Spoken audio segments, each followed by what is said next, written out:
अस्सलामुअलैकुम। Supreme court of Pakistan से मैं हूं इब्रार हुसैन अस्तोरी और मरियम नवाज़ मेरे साथ मौजूद हैं। आज सुप्रीम कोर्ट में पीटीआई की मखसूस नशस्तें यानी सुन्नी इत्तेहाद कौंसिल की मखसूस नशस्तों के हवाले से पहली समाती फुल कोर्ट बेंच की यकीनन आज सबकी नज़रें सुप्रीम कोर्ट में थी और कहा जा रहा था कि पता नहीं लाइव होगा या नहीं होगा, लेकिन बिल आखिर चीफ जस्टिस काजी फायद ईसा ने लाइव इस अदालती कार्रवाई को यानी बराह रास्त दिखाया गया। लेकिन कुछ चीज़ें जो आम पब्लिक की समझ नहीं आती, क्योंकि टेक्निकल क्वेश्चंस होते हैं, टेक्निकल जवाबात होते हैं, फैक्ट्स होते हैं, माजी के हवाले होते हैं, अदालती फैसले होते हैं। तो मरियम, आज सुप्रीम कोर्ट की अदालत कमरा नंबर 1 पर क्या कुछ हुआ, अदालती कार्रवाई बताएगा। सुन्नी इत्तेहाद कौंसिल के वकील फैसल सिद्दीकी ने क्या कहा, जजेस के क्या रिमार्क से, खास तौर पर दुरान समात बज़ाहिर मुझे लगा कि चीफ जस्टिस के साथ जो है जस्टिस मुनीब अख्तर, जस्टिस अतर मिनल्ला और जस्टिस जमाल मंदुखेल जो है वो उनकी दूसरी साइड पे जा रहे थे। तो क्या आपको भी यही लग रहा था? देखिए, जस्टिस जमाल मंदोखेल के सवालात पर मैं अभी भी कहूँगी, मुझे ना एक अजीब-सा डाउट क्रिएट हो रहा है। वो सवाल पूछ रहे हैं उस बेस का जिसका जवाब शायद अभी तक जस्टिस कह रही हूँ, वकील फैसल सिद्दीकी उनको नहीं दे सके। उनके सवालात पर भी आते हैं, लेकिन आज की समाअत में ओवरऑल जो समाअत थी उसमें चीफ जस्टिस काज़ी फ़ैज़ ईसा कुछ 12 पॉइंट्स पर बरहम हुए और उन्होंने अपने साथियों को रोक कर ये कहा कि फैसल सिद्दीकी अपने आर्गुमेंट्स आप कर लें और अगर आप नहीं बोलना चाहते तो आप जाके बैठ जाएं, क्योंकि ये तो सिर्फ जजेस के सवालात चल रहे हैं। एक पॉइंट पर उन्होंने अपने केस का भी हवाला दिया कि जब मैं आर्गुमेंट कर रहा था, जजेस बहुत सवालात पूछ रहे थे, तो मैंने एक दफ़ा ये भी कहा था कि अगर आप सारे अपना दिमाग बना के आए हुए हैं, पहले से आप माइंड मेकअप कर चुके हैं, तो मुझे सुनने का क्या फ़ायदा, आप फैसला दे दीजिए। उस पॉइंट पर जस्टिस मुनीब अख्तर और चीफ जस्टिस की थोड़ी-सी आपस में गरमा-गर्मी भी हो गई थी। जस्टिस मुनीब अख्तर ने कहा कि जज का हक होता है सवाल पूछना, आप जज को उसके हक से महरूम नहीं कर सकते। तो ख़ैर ये आज की समाअत में मेन एक जजेस का आपस में आर्गुमेंट यही हुआ। उसके अलावा फुल कोर्ट खिलाफ़े तवक्को जजेस के सवालात तो बहुत थे, लेकिन बगैर किसी लड़ाई के आज का दिन सिमटा है और आज के दिन में चंद चीज़ें वाज़ेह हो गई हैं। पहली चीज़ तो ये वाज़ेह हो गई है कि अगर जो मखसूस नशिस्तें हैं वो सुन्नी इत्तेहाद काउंसिल को नहीं मिल रही हैं, तो वो पीडीएम जमातों को या हुकूमती जमातों को भी नहीं मिल रही। सेकेंडली, जजेस का ख़ास तौर पर justice Munib Akhtar, justice Mansoor Ali Shah, justice Athar Minallah और जस्टिस जमाल मंदोखेल, ये तमाम मतलब चारों जजेस, इनका मौक़िफ़ ये था कि अवाम के हक है, अवाम का हक है, उन्होंने वोट दिए हैं, किसी भी सियासी जमात को दिए हैं, तो एक इदारा यानी इलेक्शन कमीशन या सुप्रीम कोर्ट ऑफ पाकिस्तान कैसे महरूम कर सकता है उनको, उनके अवाम को उनके हक से नुमाइंदगी के। ठीक है, अब यहाँ पर मुतनासिब नुमाइंदगी की फ़िक्र आ रही है। अगर पीटीआई ने नशिस्तें जीती हैं, आज़ाद हैसियत में भले जीती हैं, तो फिर उनको मखसूस नशिस्तों से महरूम कैसे किया जा सकता है, ये एक पॉइंट है। अब आपको पता है इस केस में बहुत सारे टेक्निकल पॉइंट्स हैं। पहला तो ये कि हमारे इलेक्शन रूल्स ये कहते हैं कि कोई भी सियासी जमात, जैसे आज फैसल सिद्दीकी ने भी अपने आर्गूमेंट्स का आगाज़ किया तो उन्होंने बताया कि एक इंतखाबी शेड्यूल अनाउंस होता है। इंतखाबी शेड्यूल अनाउंस होने के बाद हर जमात अपने जो फ़रीक़ैन होते हैं उनके लिए कैंडिडेट्स अपने-अपने फ़ॉर्म जमा करा देते हैं। उनके फ़ॉर्म पे फिर स्क्रूटनी होती है, सब कुछ होता है, हतमी फ़हरिस्तें जारी होती हैं। हतमी फ़हरिस्तें जारी होने के बाद वो जो लिटिगेशन आती है कि मेरे क्यों किए आरोज़ के एतराज़ात वग़ैरह सब कुछ उन पर समातें होती हैं। उसके बाद दोबारा हतमी लिस्टें आती हैं और फिर जब वो हतमी लिस्टें तैयार हो जाती हैं, तो उसके बाद सियासी जमातें 3 दिन के अंदर मखसूस नशिस्तों की फ़हरिस्तें जमा कराती हैं।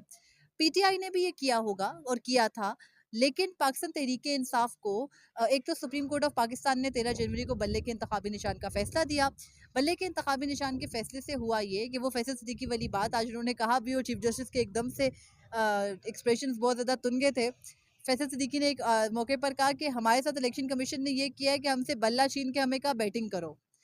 तो बल्ला बेसिकली इलेक्शन कमीशन ने तो छीना, लेकिन सुप्रीम कोर्ट ने उस फैसले को अपहेल्ड किया और सुप्रीम कोर्ट ऑफ पाकिस्तान के अपहेल्ड करने के बाद ये हुआ कि इलेक्शन कमीशन को एक फ्री हैंड मिल गया और इलेक्शन कमीशन ने एक तो उनके पास इंतखाबी निशान नहीं था, दूसरा उनकी पॉलिटिकल पार्टी को बतौर सियासी जमात इंतखाबात में हिस्सा नहीं लेने दिया। तो अब जो जजेस के आज के आर्ग्यूमेंट्स थे, सॉरी जजेस के रिमार्क्स थे या उनके सवालात थे, वो इस एक पॉइंट के ऊपर एक सवाल के या एक नुक्ते के इर्द-गिर्द घूम रहे थे कि हो गया बल्ले का इंतखाबी निशान, पहले तो वो फ़ैसला दुरुस्त नहीं था। ये तो एक आपको पता है, जैसे अतर मिनल्ला ने बोल भी दिया कि आप एक सियासी जमात को डिसफ्रेंचाइज़ कैसे कर सकते हो। फिर आखिर में उन्होंने ज़िक्र भी कर दिया कि ऐसा पीपल्स पार्टी के साथ भी हुआ था और अब भी हुआ कि इनसे इंतखाबी निशान छीन के एक जमात को साइड पे करने की कोशिश की जा रही है। तो जजेस खुल के भी इसका इजहार करें। लेकिन इसके अलावा जो बेसिक पॉइंट है इस केस के अंदर वो ये है कि अगर बल्ले का इंतखाबी निशान छिन भी गया था तो इलेक्शन कमीशन बतौर सियासी जमात पीटीआई को इंतखाबात में हिस्सा कैसे नहीं लेने देती। यहाँ पर फिर से सुप्रीम कोर्ट का किरदार इसलिए आता है क्योंकि ये मामला भी चैलेंज हुआ है सुप्रीम कोर्ट में और अभी तक सुप्रीम कोर्ट ने उस दरख्वास्त को समाअत के लिए मुकर्रर नहीं किया।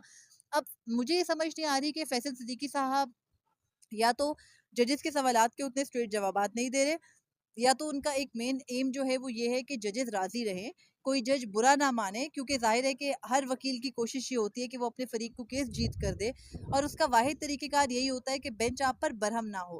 खैर ये भी एक अलग ही असूल है, अगर कोई जज बरहम हो भी गया है तो उसको फैसला इंसाफ के असूलों को ही रख के सामने करना होगा। लेकिन अब बेंच के अंदर justice Athar Minallah election commission के किरदार पर सवाल उठा रहे हैं, justice Jamal Mandokhel election commission के किरदार पर सवाल उठा रहे हैं कि कैसे उन्होंने पीटीआई की नशिस्तें पीटीआई की सुन्नी इत्तेहाद काउंसिल में शमूलियत को कबूल कर लिया। जस्टिस अतर मनल्ला ये कहते हैं कि अगर इलेक्शन कमीशन को लग भी रहा था कि कोई टेक्निकल मामलात हैं तो उसको क्या ज़रूरत थी कि वो पीटीआई को दुरुस्त ना करती और इस तरह करती। अब आज के केस के अंदर जस्टिस मुनीब अख्तर ने भी यही कहा कि आर्टिकल 2183 के तहत तमाम सियासी जमातों को यकसा मौका मिलना चाहिए था इंतखाबात में हिस्से का। बड़ा अहम पॉइंट उन्होंने रेस किया और उन्होंने ये कहा कि हम इस केस को दो एस्पेक्ट्स में देख रहे हैं, नेगेटिव और पॉजिटिव। तो हमें पॉजिटिव एस्पेक्ट भी देखना चाहिए। नेगेटिव तो ये है ना कि पीटीआई की नशिस्तें बाकी सियासी जमातों को मिल गई, लेकिन पॉजिटिव एस्पेक्ट ये है कि क्या वो बाकी सियासी जमातों को मिल सकती है, नहीं मिल सकती। अब देखना ये है, चीफ जस्टिस काजी फैज़ीसा ने भी सवाल किया कि उन नशिस्तों का क्या करें, तो उस पर फैसल सिद्दीकी ने ये कहा कि इलेक्शन कमीशन कहता है कि उन नशिस्तों को खाली नहीं छोड़ा जा सकता तो बाकी जमातों में बांट दे। यहाँ पर जस्टिस मुनीब अख्तर ने कहा कि आइन बैलेंस की बात करता है, वो ये नहीं कहता कि आप एक सियासी जमात की नशिस्तें दूसरी को दे दे, बल्कि बैलेंस रहेगा। जो सियासी जमात जितनी मुतनासिब नुमाइंदगी का हक लेकर आई है उतना ही उसको मिलेगा, उससे इजाफी मिल नहीं सकता। तो अब लगता यह है कि जो हुकूमती जमातें हैं इस वक्त, खास तौर पर यहाँ पर आज की जो समात थी उसमें मौलाना का किरदार भी एक तरह से वाज़े हुआ कि वो बाहर पीटीआई के साथ बातचीत की बात करें, लेकिन आज जब उनसे पूछा गया तो उन्होंने कहा कि वो मौजूदा केस में पीटीआई की मुखालफत कर रहे हैं। तो जब आप एक पॉइंट के ऊपर, एक प्रिंसिपल स्टैंड के ऊपर असेंबली में फ़ायदा लेने के लिए भी अदालत में खड़े हैं, बाहर आप पीटीआई के साथ बात कर रहे हैं, मिलने जुलने की, जमहूरियत की बात कर रहे हैं, इस्टेब्लिशमेंट को कह रहे हैं कि वो अपना किरदार निकाल ले, तो मेरा सवाल कुछ आज जब कामरान मुर्तज़ा ने आके बताया कि जेयूआई साथ है, जेयूआई मुखालफत कर रही है पीटीआई की, तो वहाँ पर एक बात वाज़े हो गई कि ये सारी बातें बयानबाजी की हद तक हैं। जहाँ जिसको जितनी पार्लियामेंट में नशिस्तें मिले उसके लिए वो लड़ेंगे, प्रिंसिपल स्टैंड कोई सियासी जमात लेने को तैयार नहीं है। और अब ये हो रहा है कि आज के केस के अंदर क्योंकि बहुत पे दर पे सवालात थे फैसल सिद्दीकी से, चीफ जस्टिस काजी फैज़ीसा हर बार बल्ले के इंतखाबी निशान वाले केस का ज़िक्र आने पे थोड़ा-सा उनके एक्सप्रेशंस बदलते थे, सख्त हो जाते थे। वो कोशिश भी कर रहे थे अपने मूड को माइल्ड रखने की, बार-बार फैसल सिद्दीकी को कह रहे थे कि आप अपने आर्गुमेंट्स करें, आप इस केस को मुकम्मल करें। तो अब कुछ ये लगता है कि अगर इस केस ने आगे चलना है तो कुछ जजेस, जैसे चीफ जस्टिस काजी फैज़ीसा हैं, जस्टिस नईम अख्तर अफ़गान हैं, जस्टिस इरफान सआदत हैं, इसी तरह जस्टिस इस बेंच के अंदर जस्टिस मज़हर का नहीं मालूम, वो खामोश थे अभी तक। लेकिन ये जो 3 जजेस हैं कम अज़ कम, वो चीफ जस्टिस काज़ी फैज़ीसा के साथ इस हद तक हैं या खड़े हैं, जस्टिस अमीनुद्दीन खान भी, कि अगर पीटीआई ने बतौर सियासी जमात इंतखाबात में हिस्सा नहीं लिया, वो तमाम तर रिक्वायरमेंट्स मखसूस नशिस्तों से मुतालिक पूरी नहीं की, तो फिर वो मखसूस नशिस्तों के अहल नहीं हैं। इन 4 जजेस को साइड पे कर दें, बाकी बचते हैं 9 जजेस, और उन 9 जजेस में से फिर फैसला होना है कि क्या कोई पीटीआई के हक में जा रहा है या नहीं जा रहा। लेकिन एक चीज़ वाज़े है कि अगर ये मखसूस नशिस्तें पीटीआई को या सुन्नी इत्तेहाद काउंसिल को नहीं मिल रही, तो ये मखसूस नशिस्तें पीडीएम जमातों को भी नहीं मिल रही। चलें, थैंक यू मरियम। यकीनन जिस तरह मरियम ने बात की कि आज के समाअत के बाद ऐसा लग रहा है कि अगर पाकिस्तान तहरीक इंसाफ को यानी सुन्नी इत्तेहाद कौंसिल को ये नशिस्तें नहीं मिलती तो फिर किसी और सियासी जमात को भी नहीं मिलेंगी। ये तो एक तासुर है, अभी हमारा तजिया है, लेकिन अदालत का इख्तियार है, अदालत केस सुन रही है। 13 जजेस इस बेंच में बैठे हुए हैं, सुप्रीम कोर्ट में दस्तियाब तमाम जजेस हैं, और 14 जजेस में से एक जज जो है जस्टिस नुसरत हिलाली, उनकी तबीयत ख़राब थी तो वो इस बेंच का हिस्सा नहीं है, उनके जो हार्ट का मसला था स्टेंड ले में। तो सुप्रीम कोर्ट के 14 अवेलेबल जजेस में से ये 13 जजेस आज समाअत कर रहे थे। पहली समाअत थी, पीटीआई के वकला मौजूद थे, फैसल सिद्दीकी सुन्नी इत्तेहाद कौंसिल के वकील हैं वो मौजूद थे। इसके अलावा कमल शोज़ब और पाकिस्तान तहरीक इंसाफ की जो मखसूस नशिस्तों की उम्मीदवार ख़वातीन थी वो कमरे अदालत में मौजूद थी।